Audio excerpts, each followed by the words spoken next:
Middle class लोग दिन रात मेहनत करते हैं, जॉब करते हैं, फैमिली संभालते हैं, फिर भी महीने के एंड में पैसे क्यों नहीं बचते? फाइनेंशियल फ्रीडम इतनी दूर क्यों रहती है? आज हम इसी रियलिटी की बात करेंगे। सबसे पहले एक बात क्लियर कर देता हूँ, मिडिल क्लास होना कोई प्रॉब्लम की बात नहीं है। प्रॉब्लम तो तब शुरू होती है जब हम अपनी फाइनेंशियल सिचुएशन समझे बिना वही डिसीजन बार बार रिपीट करते हैं। बचपन से हमें एक ही फॉर्मूला सिखाया गया है, अच्छे मार्क्स लाओ, डिग्री लाओ, जॉब करो। क्या जॉब मिल जाना फाइनेंशियल फ्रीडम की गारंटी है? रियलिटी अलग है। मान लो किसी की सैलरी 40,000 है, सुनने में अच्छी लगती है, लेकिन रेंट, घर के खर्चे, इलेक्ट्रिसिटी, ईएमआई, ट्रैवलिंग और दूसरे एक्सपेंसिव सब निकालने के बाद कितना पैसा बचता है? असली प्रॉब्लम यही से शुरू होती है। एक और प्रॉब्लम है, इनकम बढ़ते ही खर्चा भी बढ़ जाता है।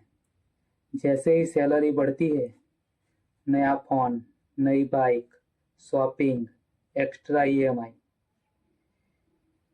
इनकम तो बढ़ जाती है, लेकिन फाइनेंशियल फ्रीडम फिर भी नहीं मिलती। इसे लाइफस्टाइल इन्फ्लेशन कहा जा सकता है।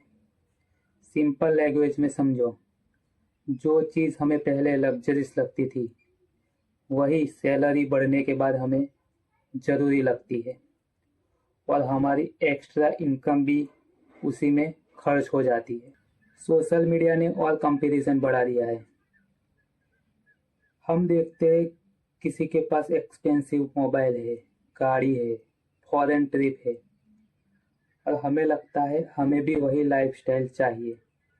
लेकिन हम ये नहीं देखते कि वो लाइफस्टाइल की फाइनेंशियल सिचुएशन क्या होती है। एक और रीज़न है फाइनेंशियल एजुकेशन की कमी। पैसा कमाना इम्पोर्टेंट है, लेकिन उसे मैनेज करना भी सीखना जरूरी है। बजट क्या है, डेप्थ कैसे कंट्रोल करें, सेविंग्स और इन्वेस्टमेंट की बेसिक, ये भी सीखना जरूरी है। इसका मतलब ये नहीं कि तुम जॉब छोड़ दो और बिजनेस स्टार्ट करो। रिस्क लेने से पहले प्लानिंग और नॉलेज जरूरी है। अपनी एग्जिस्टिंग इनकम को इम्प्रूव करो और उसी के साथ एक अच्छी स्किल सीखो। अब सवाल यह है कि प्रॉब्लम इतनी सारी है, तो हम अपनी फाइनेंशियल सिचुएशन को इम्प्रूव कैसे करें? तो हम अगले पार्ट में इसके सॉल्यूशन की बात करेंगे, जिसमें मिडिल क्लास लोग भी स्टेप बाय स्टेप फॉलो करके अपनी फाइनेंशियल सिचुएशन को इम्प्रूव कर सकते हैं। अब बात करते हैं सॉल्यूशन की। सबसे पहले हमें एक बात समझनी होगी, पैसा बचाने से कोई फाइनेंशियल स्ट्रांग नहीं बनता। पैसा बचाने के साथ हमें अपनी इनकम को भी बढ़ाना पड़ता है। अगर आपकी इनकम वही की वही है और महंगाई हर साल बढ़ रही है, तो सेविंग पे डिपेंड रहना काफ़ी नहीं है। इसीलिए एक वैल्यूएबल स्किल सीखना इम्पोर्टेंट है। स्किल का मतलब सिर्फ कंप्यूटर कोर्स सीखना नहीं, sales, video editing, communication, digital marketing, coding, कोई भी ऐसी स्किल जिसके बदले में मार्केट आपको पैसा देने के लिए रेडी हो। दूसरी एक चीज़, अपने खर्चे को कंट्रोल करो। हर वो चीज़ जो हम खरीद सकते हैं, ज़रूरी नहीं कि हमें वो खरीदनी चाहिए। नया फ़ोन लेना, ब्रांडेड कपड़े, अननेसेसरी ईएमआई, अगर ये सब हम दूसरों को इम्प्रेस करने के लिए कर रहे हैं, तो हम अपने फ्यूचर के पैसों को आज ही खर्च कर रहे हैं। तीसरी चीज है इमरजेंसी फंड। लाइफ में कभी भी इमरजेंसी खर्चा आ सकता है। अगर उस टाइम पे हमारे पास इमरजेंसी पैसे नहीं होंगे तो एक छोटी सी प्रॉब्लम भी हमें फाइनेंशियल प्रेशर में डाल सकती है। छोटी सी चीज है इन्वेस्टमेंट को समझना। मैं किसी स्पेसिफिक इन्वेस्टमेंट की एडवाइस नहीं दे रहा, बस अपने पैसों को समझो और किसी की बातों में आके पैसे मत डालो। सबसे इम्पोर्टेंट, अगर आपकी इनकम बढ़े तो ऑटोमेटिकली अपनी लाइफस्टाइल को मत बढ़ाओ।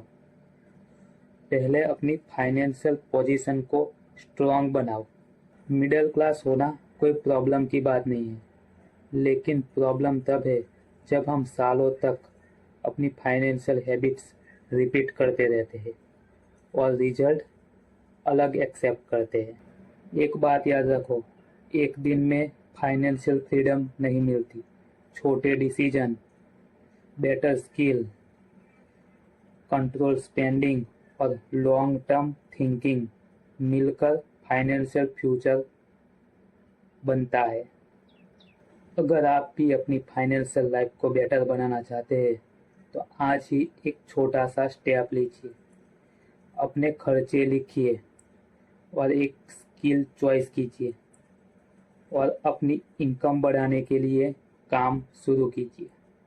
अगर आपको ऐसी रियल लाइफ और प्रैक्टिकल बातें पसंद है तो रियल टॉक किशन को सब्सक्राइब कीजिए। यहाँ सिर्फ मोटिवेशन नहीं, रियल लाइफ की रियल प्रॉब्लम्स पर बातें होती है।